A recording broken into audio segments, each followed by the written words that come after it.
Today's the last day. It was the last day earlier. The last practice of a 3-day minicamp, mandatory minicamp for the Carolina Panthers. Dennis was at practice number 2 yesterday, and we're going to hear his insight. But starting on day 1, I said there were 2 things to track, 2 things that actually mattered, like the most, and they were attendance and major injuries, right? If you're dropping passes or whatever in minicamp, we've seen it. Like Jamar Chase dropped everything in minicamp, and then he went on to have one of the best rookie seasons we've seen. So like that stuff, what happens in minicamp stays in minicamp. The issue is June is June. The issue is like you blow out a knee in minicamp, that doesn't stay in minicamp. That extends. So I believe the Canes had pretty much full attendance. Or the Panthers had Them too. Pretty much full attendance. And I should just call them both Carolina. Then it doesn't matter. Exactly. The Panthers had pretty much full attendance, and as they put a wrap on today's practice, they appeared to avoid any serious injuries. There were some boo-boos, some owies, but nothing that they would expect to extend beyond, a couple of weeks. Yeah, the biggest one of people not practicing, Teteroa McMillan, who got spokesperson as well as Canal said after yesterday's practice that he got kicked, I guess, when he was going for a ball, was down on the ground, got accidentally kicked and, collided a little bit with a defensive back, and there was a little bit of swelling in his leg as a result from it, so they just say, you know what, just have a seat. It's all good. He was still at practice. We saw him walking around and all that yesterday, but obviously didn't participate. And a couple guys got vet days, like Adam Thielen had a vet day yesterday. J.C. Horn as well. I think that's a $100 million vet day. Yeah, pretty much. If we're paying you $100 million and you need all 3 mini camps, something's wrong. So just take one off. And Derek Brown just doing some of the individual stuff, never did any of the team activities, those kinds of things, as he's working back from his knee injury that he had last season. So those were the 2 things that I was tracking. Dennis, you were there. Let's go count down from 3. 3, 2, 1. Things that stood out to you, things that right, if you bumped into a Panther fan and they said, you were at minicamp? All right, give me the down low. What are that's how they talk, right? Yeah. Give me the skinny. What's the haps? What's the happening? What are the 3 things you're telling them? Third thing, I'll go number 3 on this one. You could tell the chemistry was there, building off of last season. And this is something that we have talked about a bunch, about the continuity from last year to this year, especially on offense, when you have 9 of your top offensive linemen back.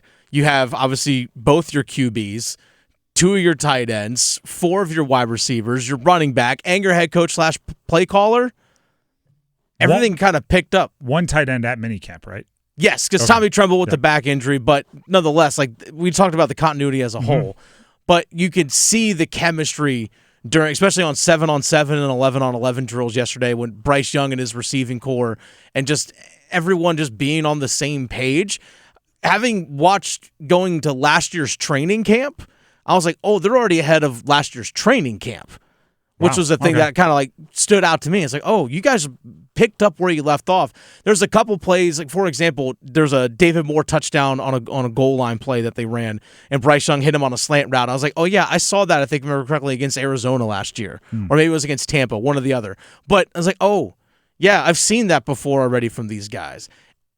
That's the biggest thing, that one of the big 3 things that stood out to me was that. I thought it was funny, and today actually in a interview or a media scrum, I have Travis Etienne written in my. I'm going to do that a billion times. Trevor Etienne, the 4th round rookie running back for the Panthers, was asked what he learned like through minicamp, and his answer started with, "I learned I didn't know as much about football as I thought I did." I actually think having everyone back and almost starting on like page 10 rather than like last year, you got to start on page 1, right? You start with terminology, you got to start with where to line up. I think that's a better way to learn. I've always said it's like just have the treadmill set fast and have the rookies try to jump on, and they'll make mistakes, but they'll catch up eventually. I think, because like my first thought is you bring up all the continuity, and I go, everyone's cranking, right? Like, why wouldn't Bryce be out there checking plays in 7-on-7? Like, if it's what you're going to do in a game, practice it, right? Teteroa McMillan might be out there like, whoa, guys, hey, don't know what that was. Go, huh?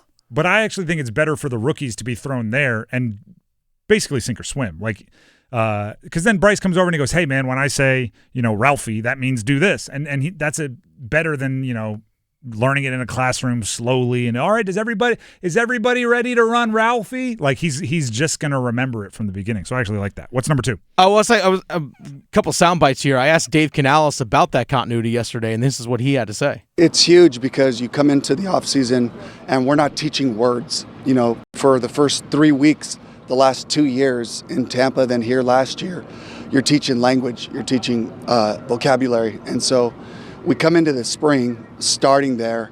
Then now we could do is dig into formations, different personnels, where the guys understand the concepts of what we're doing, and now it can be more attacking and more versatile. There is, I am somebody. Let me just rewind here, because he talked about not having to explain words and not having to explain language. I get very frustrated, right? I played college football and we had the play calls, right? We had the, right Rob, X under, Spider 2Y banana, like all the stuff that Drew Brees really liked to show off. Maybe not that long, but we had long play calls. I get really frustrated when athletes try to flex on like media members and they go like, oh, you think it's, the play calls are easy? Here, remember, say this back to me. And then they go, right trips, Z under, X Falcon, because they don't know the language, right? That's like going up to somebody and saying like, I speak Spanish. Here, let me see if you can do it. And then you just say a sentence in Spanish. That could be as simple as anything. But of course, people that don't speak Spanish aren't going to say it. Like they have no meaning attached to the words. It really is. When you are learning a new offense, for some reason we call it terminology in football.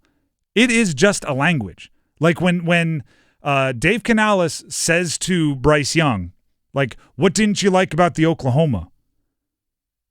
That's not like gibberish to them. They don't think Oklahoma. They think as soon as you say Oklahoma, that means like a deep post and a dig or whatever their route concept is. They think it's language.